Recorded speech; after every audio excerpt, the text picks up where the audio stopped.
Hey guys, welcome to my presentation. Today, we're going to tackle the following question. If we lack certainty that the world is as we perceive it, how should we act? Here you can see a picture of René Magritte. Sorry for butchering his name. It's a pipe, at least that's what it looks like. But if you know French, he's writing down that this is not a pipe. Okay, which basically suggests that maybe objective reality is something deeper, independent of our immediate sensory experience. So today I'm going to do a small summary of the Truman Show, tackle why this question is significant in the first place, and why we would lack certainty in the first place. And then we'll go to the main bit, and I'm going to base my arguments on decision models, epistemological frameworks, and moral frameworks. Then we'll talk a bit about the conclusions. So, Christoph, the director of the Truman Show, says that we accept the reality of the world with which we're presenting. But should we? Truman says no. He's born in a TV set, he grows up unaware of it, and everyone except Truman, there is an actor, pretending that everything is real. Truman notices inconsistencies in the weather and in people's behavior, and then after challenging his core beliefs, he finally unravels the real world. René Descartes and Immanuel Kant are some pioneers that were thinking about uncertainty. Okay, why is this question significant in the first place? Well, it allows us to develop reasons to avoid being paralyzed by uncertainty, and this is important, especially for physicians. Skepticism helps us find the truth and also allows us to develop curiosity and critical thinking. This slide is going to be overwhelming, but I want you to know that there's so many reasons that you might lack certainty, and this is why I did it. Why would we lack certainty in the first place? Well, from a classical skepticism lens, Descartes and Putnam say that maybe there's an evil demon that's controlling what I'm seeing and is controlling my sensory experience, or a brain in the vat. I prefer postmodern perspectives that have a tone of social critique. For instance, Baudrillard's in the book Simulacra and Simulation, which The Matrix is supposedly based on, but it's not. They Live is a better movie. Here he says that symbols and images become more real than reality itself. They create this hyper-reality. For instance, Hatsune Miku, a virtual pop star in Japan, is treated as she was real. It's not. I shouldn't even be using the word she. I should be using the word it.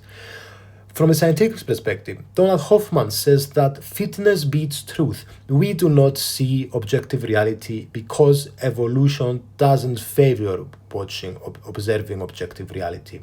It's not good for our survival. And Carl Friston, one of the most favored neuroscientists, says that in his idea of the free energy principle, that perceptions are just best guesses, minimizing the free energy, minimizing surprise through predictive brain models.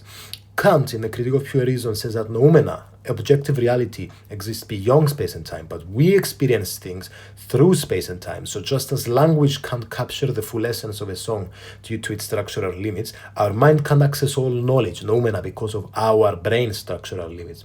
Other honorable mentions like Thomas Kuhn, Michel Foucault, Jacques Derrida, Lyotard can tackle this question in different beautiful ways. So how should we and Truman act? Some moral frameworks. For instance, we all know virtue ethics, deontological ethics, consequentialism.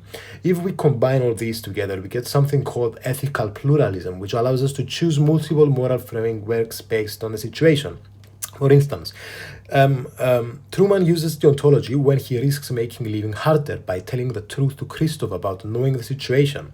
But he also uses consequentialism when he sneaks in the travel agency and prioritizes outcome over honesty. Well, Carol Gilligan in Care Ethics in the 1970s says that we should focus on empathy, relationships, needs, because there's messy human connections all around us and we cannot explain them with abstract universal principles. Truman, if he empathizes and understands people's needs, might find the truth by observing the misalignment between their act and their true feelings. Also, perspectives, not frameworks, might be absurdism and existentialism. Albert Camus might say to Truman, embrace life's meaninglessness, live passionately regardless, and laugh life for its absurdity, even if you always stay inside the show. Sartre might say to Truman, create your own meaning in a world with no inherent meaning. Truman, if it helps you with your sense of meaning to escape, by all means, go for it. So, other honorable mentions we could talk about: Slavoj Zizek, Emil Cioran, Kierkegaard, Simone Weil would have excellent pieces of advice to Truman. Some epistemological frameworks now. So, the main one we're talking about today is skepticism. So we're doubting of whether true knowledge can actually be achieved. And Truman should question everything. constantly trying to find the truth. Sources of knowledge include rationalism, reason, not sensory experience, is the primary source of knowledge. Also, we've got empiricism, so knowledge originates from sensory experience. As a bonus, I've put pragmatism, which is the practical theory, and says that truth is what works. Well, my question to you is, Truman's life works in theory, but is it true? And this is a great example that tackles this. The Santa Claus Lie by Slavoj Zizek, which makes me think that pragmatism has a lot of loopholes. So, decision models in doubt. How should we and Truman act? Well, we have normative and descriptive decision theory. Normative is rational decision making. 100% rational, we assume there's an ideal world out there, but descriptive says that our decisions are actually made with biases and miscalculations. I've put a bunch of examples here, but I'm going to mention on one from each category. Expected utility theory says that Truman should pick the action with the highest expected payoff.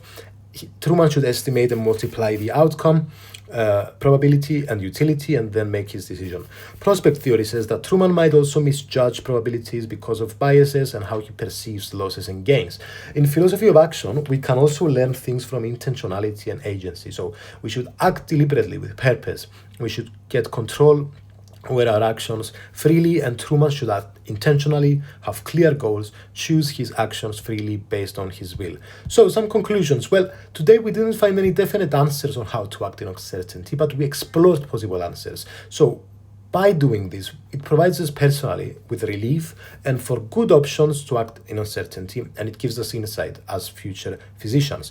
So, as future investigation, I think it would be great if we could combine epistemological and moral frameworks and also decision models effectively, focusing on this philosophical pluralism rather than monism. Lastly, I want to end with a quote from ChatGPT. We are all wanderers above our own seas, and or fog glimpsing only fragments of reality through the mists of perception. This is from The Wanderer Above the Sea of Fog, the picture. And thank you for listening. Please ask me any questions. And if you want to ask about Buridan's as paradox, I've put it here as a bonus.